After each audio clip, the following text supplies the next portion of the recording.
Apparently, Chelsea should be sitting comfortably in the top 4 at the moment and not in 12th place.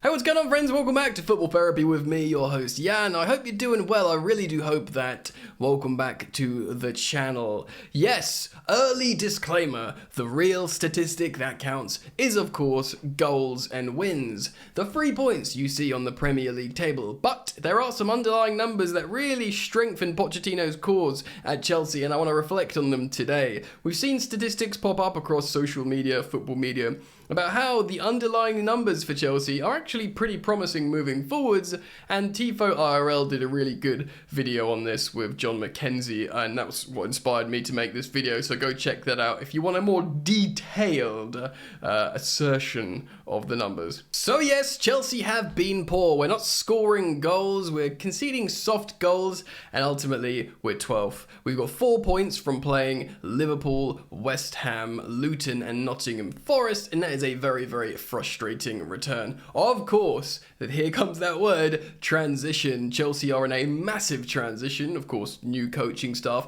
and pretty much a new squad. Loads of new players to bed in, and maybe, just maybe, there's expected teething issues, and perhaps we're experiencing those right now. But at the same time, maybe not. What would you say? I suppose the game against Liverpool, we probably should have won, but ultimately a draw against Liverpool at the moment in terms of where Pochettino is currently in his Chelsea tenure. You can't just take a point against Liverpool. They're a good side. You know, we're very much in the early stages of our development under the new manager. A 3-0 win at home against Luton's good, but ultimately it's what's expected. The loss away at West Ham is a kick in the teeth, but ultimately, you know, we've seen that before. Chelsea often lose away to West Ham. Again, Chelsea dominated the ball and at times looked scintillating against West Ham, and they are just set up to beat us, really. It's not good enough ultimately in the long term, and Pochettino will of course look to address that and look how to beat this type of team. Of course, they did the same thing to Brighton, but they did that away from home rather than they were at home against Chelsea. You don't really want to make excuses, but of course that can happen in terms of David Moyes' playstyle, and like I said, Chelsea being early doors in the project. In terms of analysis, the real kick in the teeth is Nottingham Forest at home. Yes, they played really well in that game, and yes, they play this similar sort of style to David Moyes, the sort of low block and counter, but ultimately you've got to do better. I want to use this Sky Sports graphic now to have a look at what happened in that game. As expected, Chelsea had a lot of possession, nearly 76%. They had 21 shots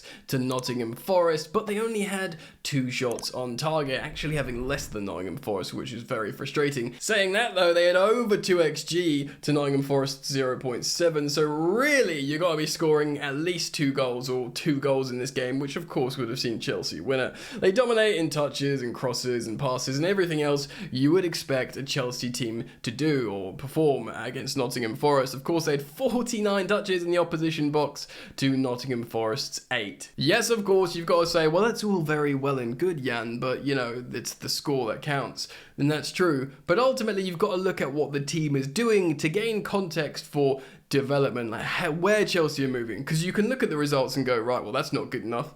Everybody agrees, but really saying you want to know, but how are they playing? What are they doing in the game? What area of the pitches are they occupying? You know, what's the momentum of the game? What's it looking like? And ultimately, this is a really good example of Chelsea just essentially needing to finish their chances. We can talk about goal scorers in just a moment, but I want to show you some underlying numbers to further the context of this video. Thank you again, Sky Sports, for producing this graphic, which shows you where we are so far this season in the first 4 games in terms of basic statistics. As you can see, we are first in the Premier League for possession, 76%. That's probably largely because we've played Forest and Luton at home. We're going to dominate the ball in those games, and of course, even playing West Ham away, they pretty much let Chelsea keep the ball, but we did dominate Liverpool for possession, so Pochettino's Chelsea generally keeps the ball very well. You wouldn't be surprised to see Chelsea first for touches as their first for possession, but the disappointing thing is here,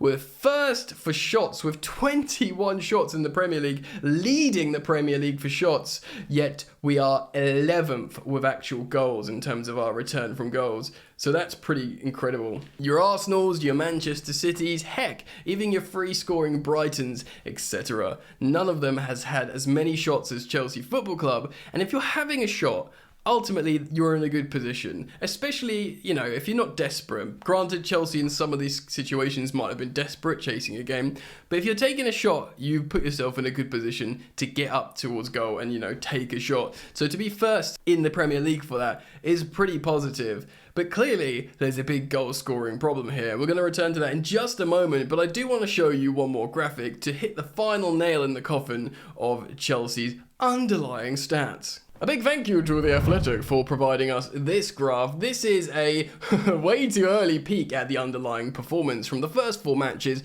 in the Premier League this season. So this is the expected goal difference per game. So essentially, how well you've defended, how many goals you're expected to let in, and how many goals you're expected to score and what the difference is. So like a goal difference you'd see on a Premier League table and who's ranking at the top. Now, the top 4 here is Brentford, Man City, Arsenal, and Chelsea. Chelsea have been really good defensively, and ultimately, like we've seen in previous stats, they've taken a lot of shots. So really, you play these games a million times over, and these are the natural positions you should be in. These are the expected positions you should be in. That's how the expected metric works. They've done over, you know, hundreds of times, and Chelsea should currently be in the top 4 in terms of expected underlying performance. Now, should we have been in the top 4 going through into the international break with these numbers that we've provided, you know, the shots, the touches in the opposition box, the, you know, possession of the football, all that kind of stuff, and generally pretty good defense. Expected goals defense as well means we're maybe conceding, you know, low quality chances or whatever. So say we like abide by those numbers, abide by those metrics, we come true to the expected metrics, and Chelsea were in the top 4 going into this international break. People would think, yeah, Chelsea look very good. Cool, Pochettino's just got there. He's only just got there. He's had like 1,000 players out, 1,000 players in, but despite all that, despite having Nkunku out injured, despite having Reece James out injured, despite having Wesley Fofana out injured, despite having the very bright looking, you know, Chukwuemeka out injured, and whoever else I've forgotten, and there might, you know, I'm sure there's they've done very, very well and they're in the top 4. Now, I know this is not how things work. You can look at all the stats as much as you want, but ultimately, you've got to look at the main stat, which of course is goals scored and points. But I do want to say, like, you know, if you continue playing like that, and this is what John McKenzie on Tifo said, if you continue to perform like we have done in terms of these metrics, it will even out ultimately, because that's how it works. So if you continue playing at that standard, you know, the goals will come. It's untenable, it's unsustainable to underperform that much.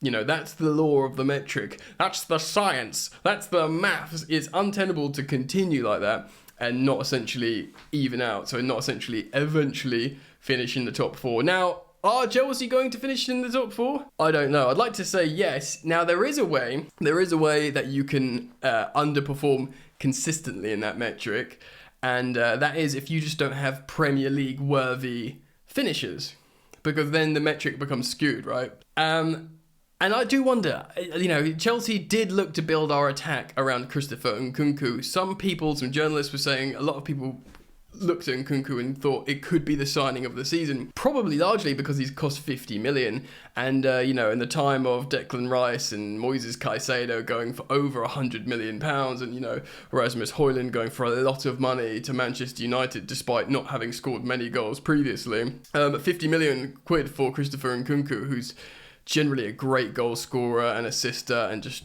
you know, general attacker, could have looked like the signing of the season for Chelsea Football Club. So Chelsea are without Nkunku, which is massive. You could also talk about how perhaps Mudryk hasn't hit the ground running. He's a huge talking point for Chelsea at the moment. And Chelsea generally have a lot of relatively talented but unproven forward players. So you put Mudryk in there, you put Noni Madueke in there. You put Nico Jackson in there, you can add anyone really. We've been playing Martin in the front three, and we've been playing, Chilwell in the front 3-4, whatever you want to call it. We need finishes ultimately. I do believe when Nico Jackson gets a couple of goals, he'll feel a lot better. I feel like had he scored that goal, that sitter against Nottingham Forest, Chelsea might have gone on to win that game. It's how momentum works really. Who knows, he might have scored another goal, and he might have ended up having 3 goals in 4 games, which is an excellent return. But had he got that goal and had 2 goals in 4 games, 1 and 2, that is a very good ratio for a striker, especially a 22-year-old who's just joined in the Premier League. That is not named Erling Haaland playing for Pep Guardiola's Manchester City. In the real world, that's a very good return. So it was very close, and that's, I guess, what these underlying numbers say. It was very, very close. But going into that, especially considering him as a forward, Nico Jackson offers so much as an all-round striker. Having that goal return would have been very good to accompany him, and the feel-good factor would be a bit better, and it's very, very close to that happening. But the question will remain, do Chelsea have the finishes to make up the difference in this underperforming stats and metrics?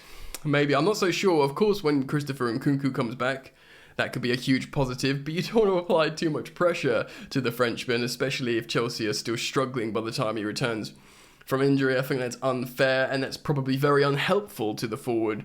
But you have to look at Nico Jackson, you have to look at potentially Armando Broja returning to the side, Raheem Sterling, can he sharpen up again? Can he reach his 2018 goal scoring form where he scored loads of goals?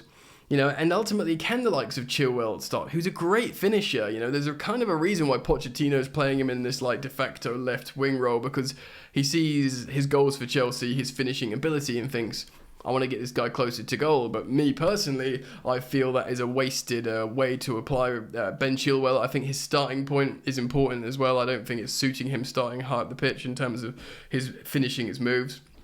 Reece James returning to the side, I know it's just a fullback, but he's a great, great finisher as well, and that could be a massive plus for Chelsea's goal scoring. Anyway, I wanted to talk about this in a video because I found it very interesting, and I wanted to try and display it, the information, and assert it in such a way that hopefully it's not too complicated, and I'd like to hope I've done that today. If you've enjoyed the video, please do let me know by dropping a like, and you are welcome to subscribe to this channel, Football Therapy, and should you choose to do so, you should hit the bell notifications icon. Alright gang, thank you so much for joining me, and I'll see you again very soon, hopefully. Peace. You ain't so tough with that bad boy tuck. I'ma get it how I'm living, I'ma walk the walk. Outline my lines, I rap through thought. Body bag the verse, outlined in chalk. In my life seen trouble, hustle on the double. Silence on the trigger like my pick got a muzzle. Yo chick like to guzzle, bad boy stay in trouble. I only love this paper, sorry I don't. I laugh me baby.